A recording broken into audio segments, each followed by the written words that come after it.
पुलवामा शहीदों का सच बताने वाले सत्यपाल मलिक से जुड़े लोगों के 9 ठिकानों पर सीबीआई ने छापे मारे हैं।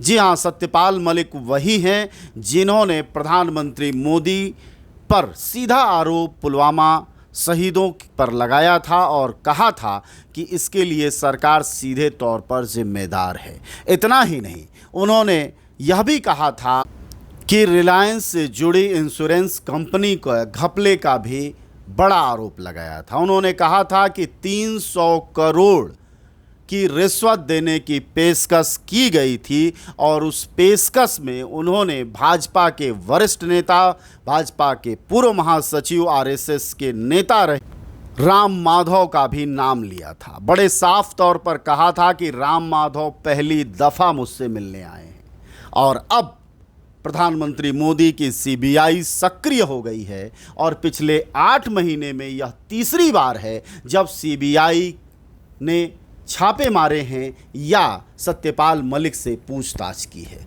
सवाल ये है कि कभी सीबीआई ने राम माधव को एक्सेस नहीं किया, कभी रिलायंस और अंबानी के सिपहसालारों को नहीं बुलाया, न उसकी कहीं खबर दिखाई गई, लेकिन बार बार सत्यपाल मलिक को सीबीआई पूछताछ कर रही है सिर्फ इसलिए क्योंकि उन्होंने सीधे बड़े आरोप लगाए हैं। आप सबको याद होगा कि 28 अप्रैल को पहली बार सीबीआई ने पूछताछ की थी जब उन्होंने एक इंटरव्यू में सीधे तौर पर कहा था कि अगर सरकार चाहती, प्रधानमंत्री मोदी चाहते तो हमारे 40 शहीदों की जान पुलवामा में नहीं जाती।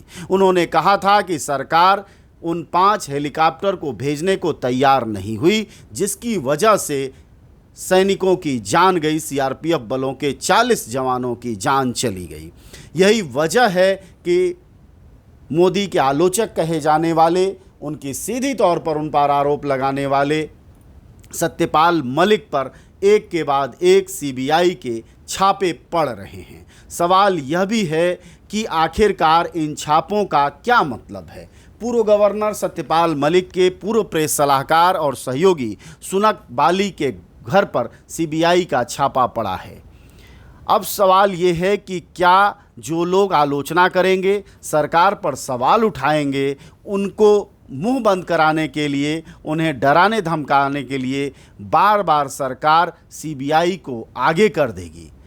सुनक बाली के ठिकानों पर सीबीआई की तलाशी चल रही है। आज सुबह से उनके अलग अलग ठिकानों पर 9 ठिकानों पर चल रही है जो लोग के जुड़े हुए हैं, जिनमें से दिल्ली और जम्मू कश्मीर दोनों जगहें हैं जहां के 9 ठिकानों पर सीबीआई की छापेमारी चल रही है। अब इस बात का राजनीतिक मतलब क्या है? राजनीतिक मतलब यह है कि सत्यपाल मलिक न सिर्फ किसान आंदोलन में किसानों के साथ रहे और प्रधानमंत्री मोदी की किसान विरोधी नीतियों के मुखर विरोधी रहे, बल्कि मौजूदा समय में जंतर मंतर पर चल रही महिला पहलवानों के आंदोलन का भी खुले तौर पर उन्होंने समर्थन किया है। इतना ही नहीं, मोदी की नीतियों को देखते हुए उन्होंने आलोचना की है कि 2024 में भाजपा की ओर से प्रधानमंत्री मोदी सरकार नहीं बना पाएंगे केंद्र में। ऐसे में लगातार मुखर रहने वाले सत्यपाल मलिक के खिलाफ सीबीआई की यह जांच कितनी सच्ची है और कितनी झूठी है यह तो बाद में पता चलेगा, लेकिन इतना तो तय है कि सरकार की खुली आलोचना करने वाला हर वो व्यक्ति सीबीआई और ईडी की रडार पर है जो मोदी सरकार के सच को सरेआम कर देने का साहस दिखाता है।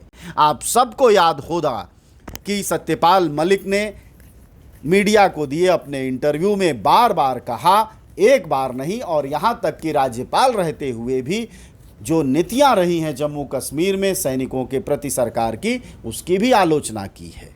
ऐसे में सवाल यह उठता है कि अगर सरकार इस तरह से सीबीआई के छापेमारी के जरिए लोगों की ज़ुबानों को बंद कराएगी तो लोगों का लोकतंत्र से आस्था खत्म हो जाएगा और जनता यह मानने लगेगी कि भारत में अब लोकतंत्र नहीं, तानाशाही शासन है। उसकी एक वजह यह भी है कि आखिरकार जिन लोगों पर आरोप लगाए गए हैं, यानी प्रधानमंत्री पर खुद, अमित शाह गृह मंत्री पर भी, दूसरा कि राम माधव पर घुसखोरी के मामले में, साथ ही रिलायंस कंपनी पर, क्या इन लोगों के ठिकानों पर सीबीआई ने छापे मारे?